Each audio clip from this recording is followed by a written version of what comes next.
کہ جو شخص کلمہ طیبہ پڑھتا ہے اس کو ہم غیر مسلم نہیں کہہ سکتے، سوال ہی نہیں پیدا ہوتا. لیکن اگر اس سے اتر کر ان چیزوں میں سے کسی کا انکار کرے تو کفر کی کوئی نہ کوئی چیز اس میں ثابت ہو جائے گی، اس کے باوجود ہم اسے غیر مسلم نہیں کہیں گے.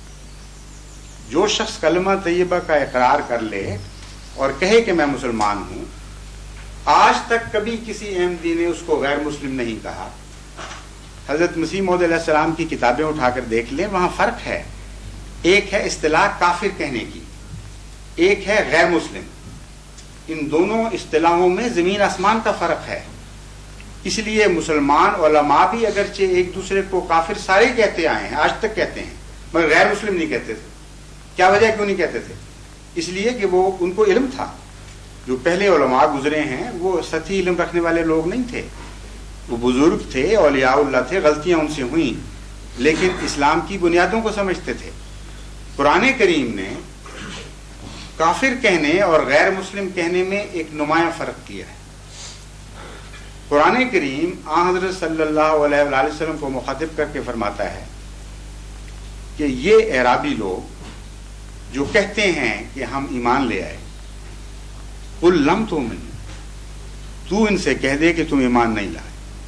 ایمان لانا تو درکنار، لما يدخل الایمان فی قلوبہم، ان کے دلوں میں ایمان نے جھانک کے بھی نہیں دیکھا، سرے سے ایمان ہے ہی نہیں. اس کے باوجود تم ان کو کہہ دو کہ تمہیں اپنے آپ کو مسلمان کہنے کا میں حق دیتا ہوں. تم کہتے ہو اسلم نا، ٹھیک ہے، بے شک کہتے رہو. بس یہ عجیب شان ایک مذہب ہے اسلام کا جو ہر پہلو پر حاوی ہے. جو شخص یہ دعویٰ کرے میں مسلمان ہوں، قرآن اور سنت سے ثابت ہے، اس کو غیر مسلم کہنے کا کوئی حق نہیں. اسلام میں رہتے ہوئے کفر کی کوئی بات کہے تو اس کو دون الاسلام کافر کہنے کا حق ہے. اس کی سند قرآن سے بھی ملتی ہے اور حدیث سے بھی ملتی ہے. میں آپ کو وضاحت کر کے بتاتا ہوں. حضرت صلی اللہ علیہ وسلم فرماتے ہیں کہ ایک مسلمان جب چوری کرتا ہے تو کافر ہو جاتا ہے، اور مسلمان بھی کہا اس کو. ایک مسلمان جب زنا کرتا ہے تو کافر ہو جاتا ہے. اسی اصول کے پیش نظر مسلمان علماء ہمیشہ ایک دوسرے پر کفر کے فتوے دیتے رہے مگر غیر مسلم نہیں کہا. اس وجہ یہ ہے کہ آن حضرت صلی اللہ علیہ وآلہ وسلم نے اس کی اجازت ہی نہیں دی شروع سے. قرآن آپ پر نازل ہوا تھا، نہ کہ غیر پر کسی اور پر ہوا ہے. قرآن کا مفہوم آپ بہتر سمجھتے تھے، اس لیے آپ کا یہ کہنا کہ فلاں کافر ہو گیا فلاں کافر ہو گیا اپنی جگہ. لیکن اس کے باوجود ایک موقع پر جبکہ جنگ میں ایک صحابی نے ایک دشمن کو زیر کیا، جب وہ اسے قتل کرنے لگا تو دشمن نے منت کی کہ دیکھو میں مسلمان ہوتا ہوں، میں کلمہ پڑھتا ہوں، تم چھوڑ دو مجھے. اور کلمہ پڑھا اس نے اس کے باوجود قتل کر دیا. حضرت صلی اللہ علیہ وسلم کی خدمت میں حاضر ہو کر اس نے عرض کیا بڑے فخر سے کہ اس طرح مقابلہ ہوا، میں نے اسے زیر کیا اور اس نے آخر پر ڈر کے مارے کہہ دیا میں کلمہ پڑھتا ہوں. میں نے کہا اب تو نہیں میں چھوڑ سکتا، تم تو ڈر گئے اور قتل کر دیا. وہ یہ روایت کرتے ہیں کہ میں نے اپنی ساری زندگی میں حضرت صلی اللہ علیہ وآلہ وسلم کو اتنا ناراض نہیں دیکھا جتنا اس دن وہ مجھ پر ناراض ہو. اور ایک روایت میں آتا ہے آپ بار بار یہ کہتے تھے کہ قیامت کے دن جب وہ کلمہ تمہارے خلاف گواہی دے گا تو تم کیا جواب دو. پھر آپ نے فرمایا کہ تم نے اس کا دل پھاڑ کے کیوں نہ دیکھ لیا کہ وہ منہ سے کہتا تھا یا دل سے کہتا تھا. اس لیے جو شخص اپنے آپ کو مسلمان کہے یا کلمہ پڑھ لے اس کو غیر مسلم کہنے کا کسی کو کوئی حق نہیں ہے، نہ جماعت احمدیہ کو ہے نہ کسی اور جماعت کو ہے. اس لیے ہم آپ کے اقرار کے خلاف کبھی فتویٰ کوئی نہ دیتے ہیں، نہ آج تک کبھی دیا ہے. ہم کہتے ہیں آپ مسلمان ہیں، لیکن مسلمان رہتے ہوئے امام مہدی کا آپ نے انکار کیا جس کو ہم امام مہدی سمجھتے ہیں. اس لیے امام مہدی کے منکر کر پر وہی فتویٰ ہے جو آپ کے علماء کا فتویٰ ہے، متفق علیہ فتویٰ ہے. امام مہدی کی ضرورت کیا ہے؟ سوال یہ ہے. اگر امام مہدی آئے گا تو آپ کو غور کرنا چاہیے کہ آئے گا کس کام کے لیے. ایک طرف خدا اس کو مقرر کرے 1400 سال انتظار ہو گئے، آپ کے نزدیک کبھی بھی نہیں آیا، کل آ جائے فرض کریں، تو دوسری طرف انکار کی اجازت دے دے. عقل کے خلاف بات ہے. یہ ہو ہی نہیں سکتا کہ ایک عظیم الشان دینی تحریک کی خاطر خدا تعالیٰ کسی کو امام بنائے اور ماننے والوں سے کہہ دے کہ تم اس کا بے شک انکار کرو، فرق ہی کوئی نہیں پڑتا. اس لیے ہماری پوزیشن ایک مجبوری کی پوزیشن ہے. یا ہم جھوٹے ہیں کہ ہم ان کو امام مہدی سچا سمجھ رہے ہیں. جب ہم سچا سمجھتے ہیں تو ہمارے پاس چارہ ہی کوئی نہیں کہ جو امام مہدی کا، جس کو ہم امام مہدی کہتے ہیں، جو اس کا منکر ہے، ہم اسے امام مہدی کا کافر کہیں گے، لیکن غیر مسلم نہیں کہیں گے. آپ ہمیں غیر مسلم کہتے ہیں، یہ زیادتی ہے، یہ اس کا کوئی قرآن اجازت نہیں دیتا. آگے ہے، احمدی حضرات کسی مسلمان کے ہاں جا کر کسی کی وفات پر فاتحہ خوانی کیوں نہیں کرتے؟ یہ بالکل غلط بات ہے. احمدی مسلمان ہر مسلمان کی وفات پر اظہار ہمدردی کرتے ہیں، ان کے گھر جاتے ہیں، ان کے لیے دعا کرتے ہیں، اور مسلمان دوسرے مسلمانوں کی، جن کی میں بات کر رہا ہوں، نہ غیر احمدی مسلمانوں کی، ان کی قبروں پر دعا کرتے ہیں. اور ایک ادنا سا فتویٰ بھی جماعت احمدیہ کا اس کے خلاف نہیں ہے. بالکل جھوٹا الزام ہے. فاتحہ خوانی جس کو آپ کہتے ہیں، ہمیں اس فاتحہ خوانی کے لفظ سے صرف اختلاف ہے. فاتحہ خوانی کی اصطلاح حضرت صلی اللہ علیہ وآلہ وسلم یا خلفائے راشدین کے زمانے میں کہیں نہیں ملتی. ایک بھی حدیث آپ نہیں پیش کر سکتے یا قرآن کی آیت جس سے یہ ثابت ہو کہ مسلمان قرون اولا کے مسلمان دوسروں کے گھر جا کر جس کے ہاں وفات ہو یوں کر کے ہاتھ اٹھا کر فاتحہ پڑھا کرتے تھے. ایک حدیث دکھائیے جس سے یہ پتہ چل جائے کہ حضرت صلی اللہ علیہ وسلم کے وصال کے موقع پر کسی صحابی نے فاتحہ خوانی کی. ہم صرف یہ آپ کو سمجھاتے ہیں کہ اسلام میں نئی رسمیں نہ چلائیں. ہمیں حضور اکرم صلی اللہ علیہ وسلم کا دین کافی ہے. اسلام وہی حسین اسلام ہے جو سنت سے ثابت ہو.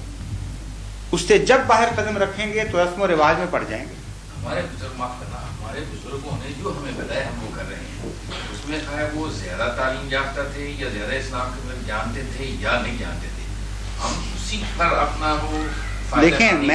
میں یہی عرض کر رہا ہوں کہ ان بزرگوں کی بات مانیں گے. کیا تھا نہیں اس کا آپ نقص بتائیں. میں بتا رہا ہوں تو نقص کیا تھا. میں یہی بتا اللہ نے نہیں کھاتا ہو سکتا یا یہی تو بتا رہا ہوں. نہیں کی. میری گزارش سن لیجیے. اس سے بڑا شروع کہاں سے ہوئی اور کیوں ہوئی میں بتانے لگا. نقص یہی ہے اس کا کہ جو چیز سنت سے زائد ہو وہ اسلام نہیں ہے. کیا ہمارے بزرگ غلط تھے؟ وہ اسلام مسلمان نہیں تھے. محمد رسول اللہ علیہ وسلم اور آپ کے صحابہ غلط تھے؟ نہیں. اب اس عجیب بات کرتے ہیں. بعد جب یہ ہندوستان میں اسلام پھیلا میں بتا رہا ہوں کہ جو رسمیں بعد میں داخل ہوتی ہیں مذاہب میں، کیا یہ رسم ہے؟ ہاں رسم ہے.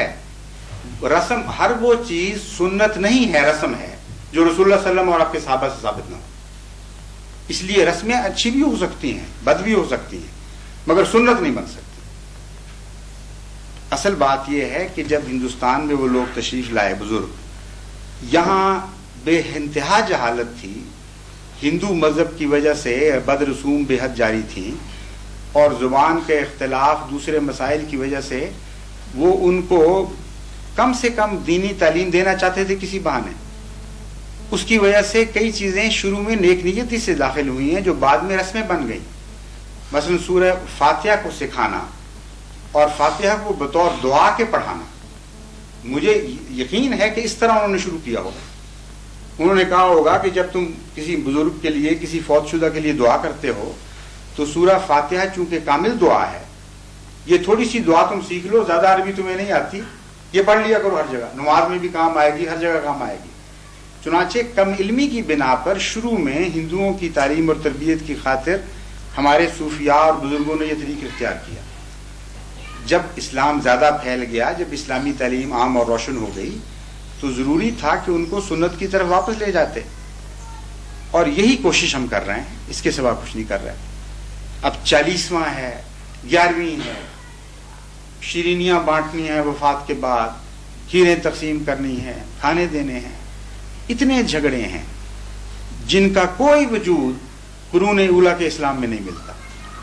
اب یہ تو جذباتی بات ہے کہ ہمارے بزرگ غلط کہتے ہیں.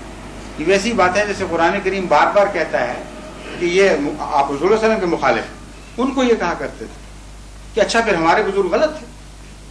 قرآن فرماتا ہے کیوں غلط نہیں ہو سکتے تمہارے بزرگ؟ صرف وہی غلط نہیں ہے جس پر الہام نازل ہوتا ہے. صرف وہی درست ہوتا ہے اصل میں جس کو خدا روشنی عطا فرماتا ہے. تو اس میں اختلاف کی وجہ مجھے سمجھ نہیں آتی. میں تو آپ کو یہ پیغام دیتا ہوں، جماعت احمدیہ یہ پیغام دیتی ہے کہ سنت کافی ہونی چاہیے ہمارے لیے، کیونکہ سنت میں مذہب کی تکمیل ہو گئی. حسن کامل میں نہ اضافہ ہو سکتا ہے نہ اس میں کمی ہو سکتی ہے. اس لیے بعد کی رسموں نے ہمیں نقصان پہنچایا ہے. اسلام سے رفتہ رفتہ ہم لوگ دور اس لیے ہٹے ہیں کہ بعد میں جو رسمیں جاری کی گئیں خواہ نیک نیتی سے بھی تھیں، ہم ان کو خالی برتنوں کی طرح پکڑ کے بیٹھ گئے. اس لیے رسم و رواج سے باہر نکلیں، سنت کو قائم کریں، قرون اولیٰ کے اسلام کی طرف واپس جائیں، بیاہ شادی میں سادگی کریں، موت اور تدفین میں سادگی کریں. یہ سارے بوجھ آپ کے اتر جائیں گے جو ہمارے اوپر بے وجہ پڑے ہوئے ہیں. اور رسول کریم صلی اللہ علیہ وسلم کی سنت یہ تھی کہ نماز جنازہ پڑھتے تھے اور دعا کرتے تھے، ایک دوسرے سے ہمدردی کرتے تھے. ہم بھی یہی کرتے ہیں، اس پہ کوئی اعتراض نہیں ہونا چاہیے. فاتح خانی تو ہے ہی دعا، نہیں، دعا کی خاطر فاتح خانی ہم بھی پڑھ لیتے ہیں، لیکن جو میں رسم کے خلاف ہوں. صرف جب جاتے ہیں کہیں، میں کئی دفعہ گیا ہوں، ایک آدمی ہاتھ اٹھاتا ہے، سارا یوں کر کے یوں کر لیتے ہیں کہ فاتح خانی ہو. انا للہ، یہ کوئی فاتح خانی ہے؟ فاتحہ کی دعا دیکھیے، فاتحہ کی نہیں، یہ غلط طریقہ ہے. فاتحہ کی دعا معنی خیز چیز ہے. دعا میں دل حرکت کرتا ہے تو قبول ہوتی ہے، کوئی رسم تو نہیں دعا. فاتحہ کا معنی آنا چاہیے. انسان سوچ کر اللہ تعالیٰ کی صفات میں ڈوب کر اس سے ایاک نعبد و ایاک نستعین کی التجا کرے، یہ دعا ہے. اس پہلو سے فاتحہ پڑھنا دعا کے طور پر ہرگز منع نہیں. لیکن جو رسم بنی ہوئی ہے کہ ضرور پڑھو اور دیکھا دیکھی پڑھو اور جب کوئی جائے تو ایک آدمی ہاتھ اٹھائے سارے یوں کر دیں، یہ بالکل بے بنیاد بات ہے. کوئی سند نہیں اس کی اسلام میں. یہ تو اسلام کے ساتھ تمسخر ہے. اس لیے ہم آپ کو اس سے گزارش کرتے ہیں کہ ناراض ہم سے ہونے کی بجائے آپ اپنی اصلاح کریں. اس دین میں حرج کیا ہے جو محمد رسول اللہ علیہ وسلم نے عملاً کر کے دکھایا تھا؟ بتائیے وہ کیوں کافی نہیں ہمارے لیے؟ کافی ہونا چاہیے.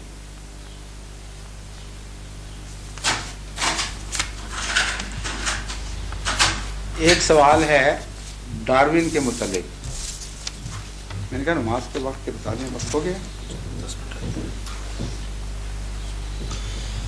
یہ تو بہت ساری باتیں اکٹھی ہو گئی ہیں، بعد میں انشاءاللہ.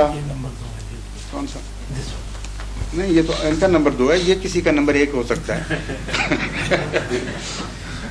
قاضی صاحب جلیل صاحب نے ایک سوال کیا ہے، ان کو آپ نے نمبر 3 زبردستی بنا دیا بیچاروں کو. وہ کہتے ہیں تخلیق آدم کے متعلق ہم ڈاروین کے نظریے سے واقف نہیں، ہم یہ جاننا چاہتے ہیں کہ تخلیق آدم سے متعلق اسلام کا نظریہ کیا ہے. انی جائلن نہیں، انی جائلن فی الارض خلیفہ کا اشارہ کیا تخلیق نسل انسانی سے متعلق ہے یا ایک پیغمبر کی بعثت کی بشارت ہے؟ یہ تو بڑا پیارا اور بڑا سلجھا ہوا سوال ہے ماشاءاللہ. خود سوال میں اتنی روشنی ہے کہ معلوم ہوتا ہے سوال کرنے والے کو جواب کا بھی علم ہے خود ہی، ورنہ یہ اشارے نہ ہوتے. بات یہ ہے کہ تخلیق آدم کا ذکر جو قرآن کریم میں ملتا ہے وہ 2 طرح سے ملتا ہے. ایک ہے انسان کی پیدائش اور ایک ہے خلیفۃ اللہ کی تخلیق. جہاں خلیفۃ اللہ کا ذکر ہے وہاں جماعت احمدیہ کی تعبیر کی روح سے اول مفہوم حضرت رسول اکرم صلی اللہ علیہ وسلم کی بعثت ہے، کیونکہ حقیقی خلیفہ اور کامل خلیفہ دنیا میں حضرت صلی اللہ علیہ وسلم تھے. باقی سارے انبیاء آپ کے ذلی خلیفہ کی حیثیت رکھتے ہیں. اور دوسرے نمبر پر پہلا آدم جس کو خدا نے نبوت کی خلت بخشی وہ خلیفہ ہے، کیونکہ خلیفہ کہتے ہیں جانشین کو جو حکم سنے اور حکم کے اوپر عمل کروائے.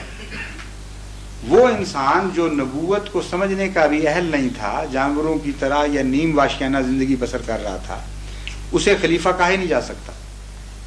اس لیے اس کی پیدائش کے وقت خدا تعالیٰ نے خلیفہ کا لفظ استعمال نہیں فرمایا. وہاں انسانی پیدائش کا ذکر کے طور پر مختلف مراحل بیان فرمائے ہیں. جہاں تک ڈاروین کا تعلق ہے، ڈاروین اور نظریہ ارتقاء کو ملا دینے کے نتیجے میں لوگ غلطی کر جاتے ہیں. ارتقاء سے کوئی دنیا کا باہوش سائنٹسٹ انکار ہی نہیں کرتا، لیکن ڈاروین سے پوری طرح اتفاق بھی نہیں کرتا. قرآن کریم ارتقاء کے متعلق اتنی تفصیلی تعلیم دیتا ہے کہ انسان حیرت میں مبتلا ہو جاتا ہے. 1400 سال پہلے ایک کتاب نازل ہو رہی ہے، جبکہ اس جو انسانی حیوانی سائنس جو ہے اس کا اشارہ بھی موجود نہیں تھا، اور اس تفصیل سے قرآن کریم نے اس پر روشنی ڈالی ہے کہ آج تک بھی سائنسدان جن باتوں کو نہیں پہنچ سکے وہ ہم دکھاتے ہیں کہ قرآن کریم نے بتایا ہے کہ یہ ہونا ہے اور یہ ہوگا اور یہ ہوگا، یہ ہو چکا ہے. اس لیے قرآن ارتقاء کے خلاف نہیں، نہ سائنٹسٹ ارتقاء کے خلاف ہیں. ڈاروینزم ایک ارتقاء کے متعلق نظریہ تھا کہ اس طرح ہوا ہوگا، وہ غلط ثابت ہو چکا ہے. تو یہ خیال کہ اس طرح پہلے بندر بنا پھر اس بندر سے انسان بنا، یہ مدت ہوئی، اس خیال کو لوگ چھوڑ بیٹھے. ارتقاء کے موجہات جو اس نے پیش کیے تھے وہ غلط ثابت ہو گئے. کچھ حصے درست ہیں ابھی تک ڈاروین کے، لیکن بہت ساری باتیں جن پر مذہب کو اعتراض تھا اس کو سائنسدان بھی رد کر بیٹھے ہیں. اس کے تفصیل کا اس وقت نہیں ہے، کیونکہ یہ بڑا عالمانہ سوال آپ نے کیا ہے. اس کے لیے میں بعض کیسٹس میں اپنی مجلس سوال و جواب میں تفصیل سے روشنی ڈال چکا ہوں، وہ آپ کو ہمارے احمدی دوست جو آپ کے واقع ہیں وہ مہیا کر دیں گے انشاءاللہ. اگر آپ کو دلچسپی ہو تو آپ شوق سے سن سکتے ہیں. اب نمبر 2 سوال.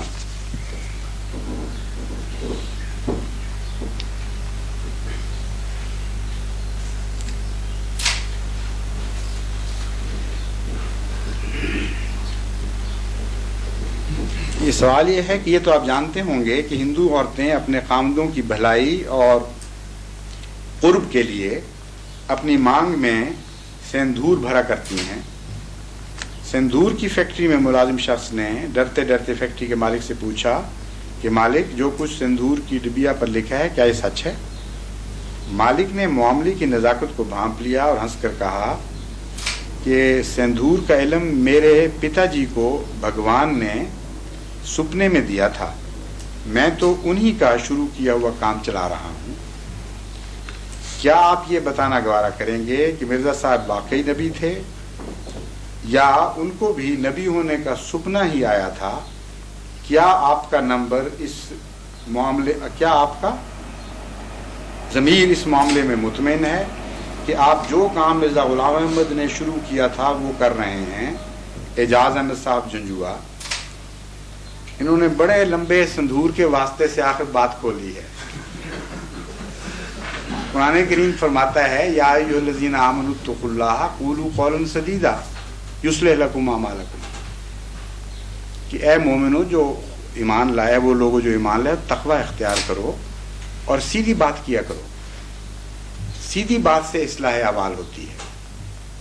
سیدھا سوال یہ تھا کہ حضرت مسیح موعود علیہ الصلوۃ والسلام کو اگر میں نبی سمجھتا ہوں تو واقعی سمجھتا ہوں، اور اگر سمجھتا ہوں تو کن معنوں میں سمجھتا ہوں، اور کیا جو میں کام کر رہا ہوں مجھے ایمان ہے کہ واقعی اندر یہ درست ہے؟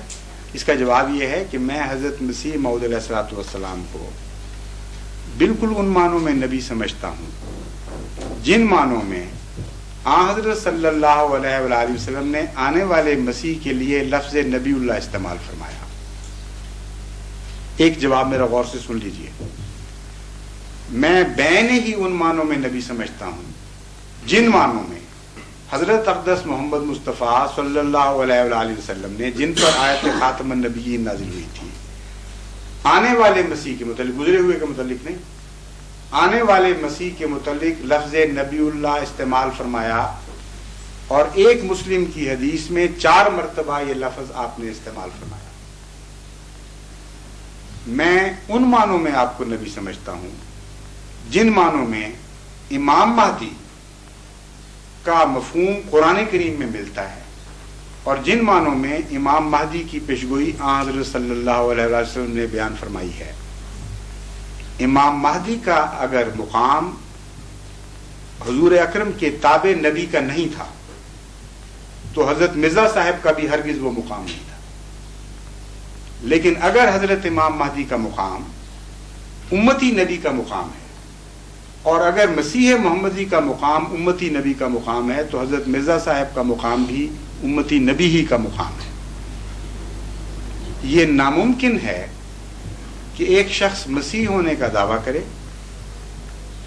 اور وہ سچا ہو اپنے دعوے میں اور کہے کہ میں مسیح تو ہوں لیکن نبی نہیں، کیونکہ مسلم کی حدیث اس پر مخالفانہ گواہی دے گی کہ اے دعویٰ کرنے والے، تو مسیح کیسے ہو گیا؟ محمد رسول کریم صلی اللہ علیہ وآلہ وسلم جن پر آیت خاتم النبیین نازل ہوتی ہے، وہ تو مسیح کے سچا ہونے کی یہ علامت بیان فرماتے ہیں کہ وہ نبی اللہ ہوگا۔ اگر تو وہ مسیح ہے جو نبی اللہ نہیں تو جا جھوٹے، ہمیں اس سے کوئی واسطہ نہیں۔ پھر تو یہ جواب ہوگا۔ اگر کوئی شخص امام مہدی ہونے کا دعویٰ کرے اور ساتھ یہ دعویٰ بھی کرے کہ مجھے خدا نے بذریعہ وحی امام نہیں بنایا، میں خود بن گیا، تو آپ کو اس کے دعوے کی کوڑی کی بھی پرواہ ہوگی یا نہیں ہوگی؟ اپنے دل میں سوچیں، بجائے اس کے کہ دلچسپ بات بنانے کی خاطر احمدیت پر اعتراض کریں، پہلے اپنے عقیدے کو تو واضح کر لیں۔ آپ کے نزدیک امام مہدی کا کیا مقام ہے؟ میں جانتا ہوں، اور اگر آپ اپنے دلوں کو ٹٹولیں گے، اپنے علماء سے پوچھیں گے، تو اس نتیجے کے سوا آپ نکال ہی نہیں سکتے کہ امام مہدی امتی نبی کے سوا کچھ بھی نہیں ہو سکتا۔ اس میں وہ دو شرطیں پائی جاتی ہیں جو ہر نبی کے لازمہ ہیں، جو نبی سے باہر مل ہی نہیں سکتی، اور آپ کا ایمان ہے کہ امام مہدی میں وہ دو شرطیں پائی جاتی ہیں۔ نبی کی کیا شرط ہے؟ اللہ اس کو کھڑا کرے، اپنی وحی سے اس کو امام بنا دے زمانے کا، یہ پہلی شرط ہے نبوت کی۔ دوسری شرط یہ ہے کہ اس کے انکار کی اجازت نہیں دیتا خدا تعالیٰ، اس پر ایمان لانا ضروری قرار دیتا ہے۔ یہ دو شرطیں نبوت کے اندر قدر مشترک ہیں کہ نہیں، یہ بتائیے۔ اگر نہیں بتانا سوچ لیجئے اپنے دل میں۔ اب بتائیے، امام مہدی ان دونوں شرطوں میں سے کس کے بغیر ہوگا؟ کیا امام مہدی اپنے خیال سے کھڑا ہو جائے گا؟ کیا امام مہدی کا قوم انتخاب کرے گی؟ کیا خدا اس کو مقرر کرے گا یا نہیں کرے گا؟ اگر اس پر وحی امامت ہوئی، اس کو خدا نے مقرر فرما دیا، تو اگلا سوال خود ہی حل ہو جاتا ہے۔ جس کو خدا کھڑا کرے، وہ چاہے ادنا ہو یا اعلیٰ ہو، اس کا انکار، اس کے انکار کی اجازت ہی نہیں دیتا کسی بندے کو۔ اور ساری امت کے علماء آج بھی اس بات پر متفق ہیں۔ اب کسی فرقے کے عالم سے جا کر پوچھ لیجئے، وہ آپ کو بتائے گا کہ امام مہدی میں یہ دو شرطیں لازمی ہیں۔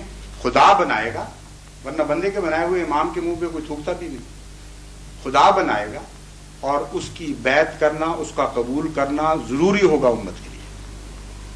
اگر کوئی عالم یہ نہ مانے تو وہ حدیث اس کو دکھا دیجئے جس میں حضرت صلی اللہ علیہ وآلہ وسلم کا حکم ہے کہ جب امام مہدی نازل ہو تو برف کے پہاڑوں پر سے بھی گزر کے جانا پڑے، تم اس تک پہنچو۔ ایک ارشاد یہ ہے اس کی بیعت کرو، دوسرا ارشاد یہ ہے اس کو میرا سلام پہنچاؤ۔ یہ دونوں حدیثیں موجود ہیں۔ اب آپ بتائیے کہ جس کو محمد رسول کریم صلی اللہ علیہ وسلم فرماتے ہیں کہ جب امام مہدی ظاہر ہو تو برف کے تودوں پر سے بھی گھٹنوں کے بل جانا پڑے، تم نے جا کر اس کی بیعت کرنی ہے، کیا اس کا پر ایمان لانا ضروری ہے کہ نہیں؟ اگر ضروری ہے، اور آپ سب، آپ کا دل گواہی دے رہا ہے کہ ضروری ہے، تو بتائیے قرآن کریم میں نبیوں کے سوا کسی پر ایمان لانا ضروری قرار دیا ہے؟ اللہ، رسول، ملائکہ، کتب، یوم آخرت اور نبی، اس کے سوا کسی انسٹیٹیوشن پر ایمان لانا ضروری قرار ہی نہیں دیا۔ اور امام مہدی پر ایمان لانے کی ضرورت پر سارے علماء متفق ہیں۔ تو کان کو آپ بائیں پیچھے سے پکڑ لیں یا دائیں طرف سے پکڑ لیں، بات کہنے کی ضرورت ہو یا نہ ہو، یہ الگ مسائل ہیں۔ تقویٰ کا تقاضا یہ ہے کہ اپنے عقیدے کو معلوم کریں کہ امام مہدی کے متعلق آپ کا کیا عقیدہ ہے۔ عقیدے کے لحاظ سے آپ اس میں نبوت مان رہے ہیں یا نہیں مان رہے، شریعت کے لحاظ سے نہیں۔